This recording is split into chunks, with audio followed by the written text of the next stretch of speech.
Well, ladies and gents, it's a pretty damn good day when I get to go ahead and say this.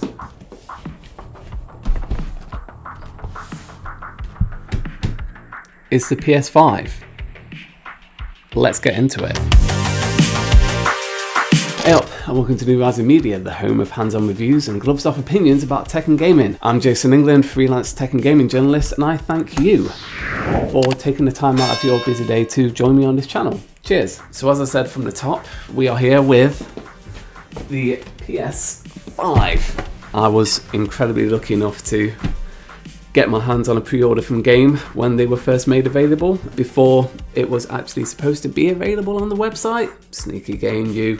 And yeah, luckily I didn't get a Yodel or Hermes delivery, so it actually came on time as well. I won't take up too much of your time with this because you've already watched 1,000,001 unboxing videos probably, and that's the reason why you're here.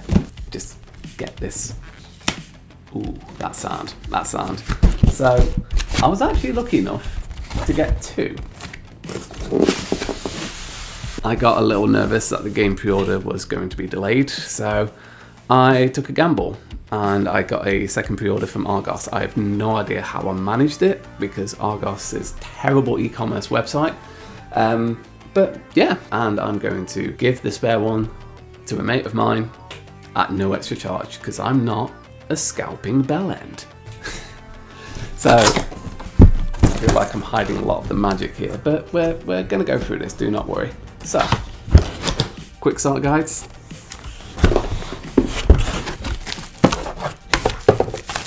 What's this? Ah, okay. You got your stand and your HDMI cable. Oh, and here it is. Dualsense 5 controller. Literally just got it out of the box, but definitely feels a lot more comfortable than the DualShock 4. USB-C cable for charging the controller. Lovely that they've moved over to USB-C. And here comes the main event, if I can handle it. That's what she said.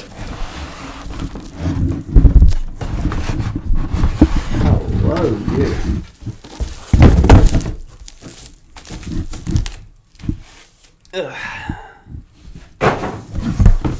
And let's get that out of the way. Complete with the logo.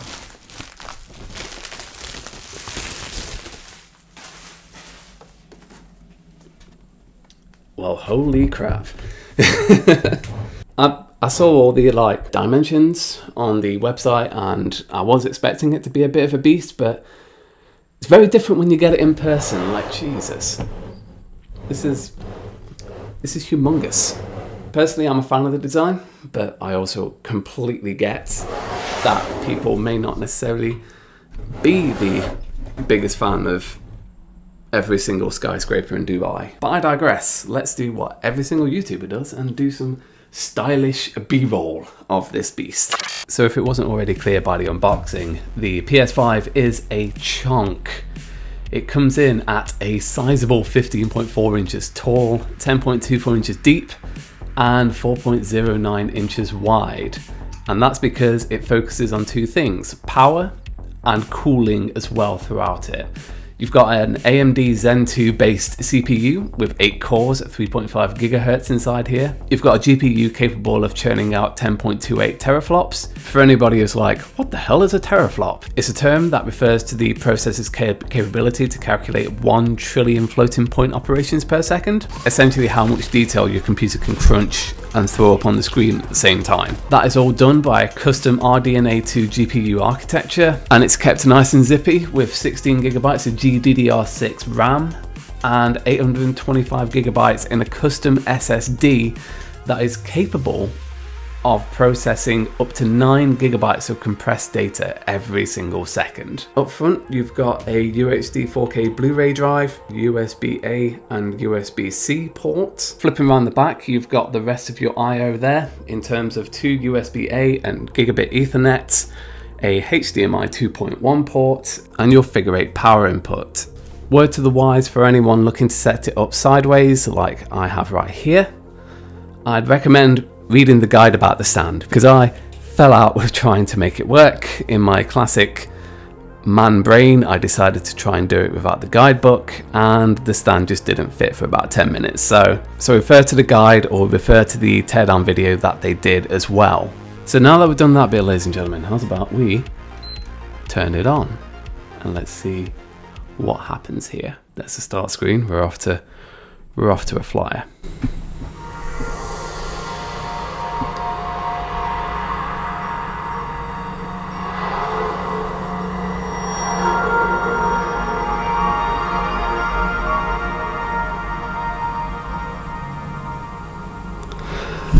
Right, so as the console wears on in the background while we're installing the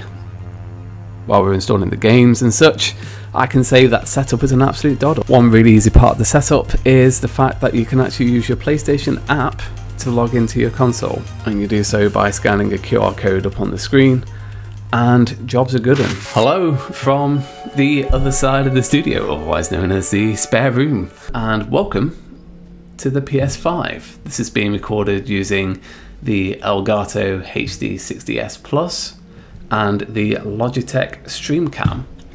More on those in a future video.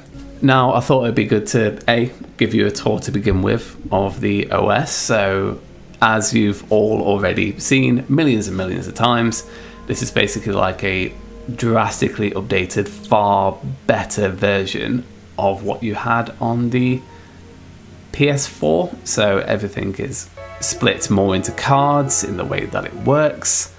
You've got all of your PlayStation Plus stuff, and you've got your PS Store, all of it built into the OS rather than as separate apps that you open up to get access to. And then as you go on to particular games, you get the soundtrack playing as well on top of it, which, nice effort there. Good extra bit of like niceness there. And if we dip into the settings, so you can see all the kind of stuff going on here. One question that I know a lot of people asked is, can you stream the PS5? Like, does it have the option to turn off HDCP? You'll have to tell me if this is correct, but I'm gonna guess high definition copyright protection. Could be wrong, let me know in the comments. So to turn that off, you go into System and you go down to HDMI, and then you flick it off there.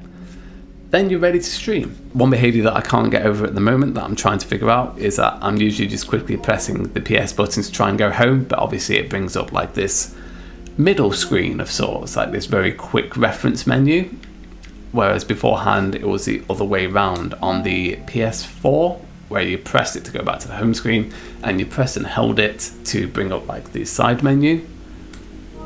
Something that you'll get used to. So now I thought it'll be good for me to show you this. So this is a Dualsense 5 controller. This is arguably the most next-gen part of this next-gen console, and I say that from the perspective of seeing this ridiculous next-gen looking beast of a machine underneath my television here. So rather than just having like a slightly broken motor in like each of the sticks that you hold onto on the controller, it turns out that this has got like a ridiculous haptic motor in it, and for that haptic motor it produces so many more sensations in your hand. Like feeling this, you can feel the whole controller fill up. It is insane. The adaptive triggers are like nothing that I've felt before. They produce a resistance, that's the best way I can explain it. If something is supposed to have tension behind it, you're certain to feel it in these adaptive triggers, and that is insane. So this is another one of those incredible bits of the haptic feedback on here. So it's difficult for me to try and like show you while holding onto the controller and leaning towards the microphone at the same time. So you just saw there that a whole bunch of characters fell in the controller. If I lean it, the haptics inside mimic the individual characters that have fallen in, like all fall into one side, kind of like a pack of Tic Tacs when you shake it up. You can literally feel them all bouncing off the sides of the controller. It feels like there's some people, it feels like there's like those little astrobots literally inside this controller. And this is on day one of the launch of this console.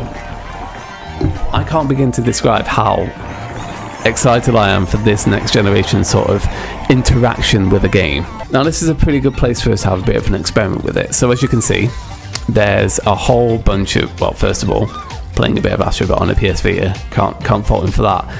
But you can see there's a whole load of different kind of like surface textures across here. So like this feels a bit hard on you underneath your feet.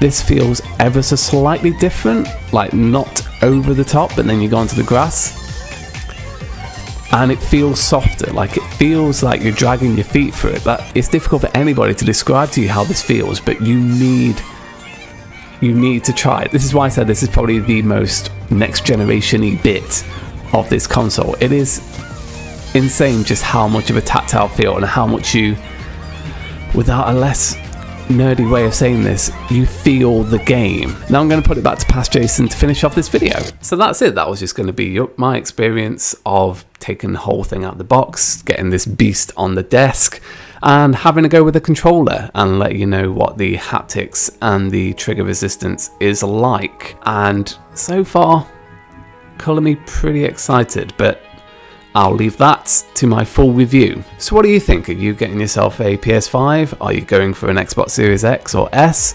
Or is this whole next gen thing just a complete waste of time at the moment? Let me know in the comments. And as always, likes if you enjoyed the video, subs if you loved it, and I'll see you all in the next one. Happy gaming.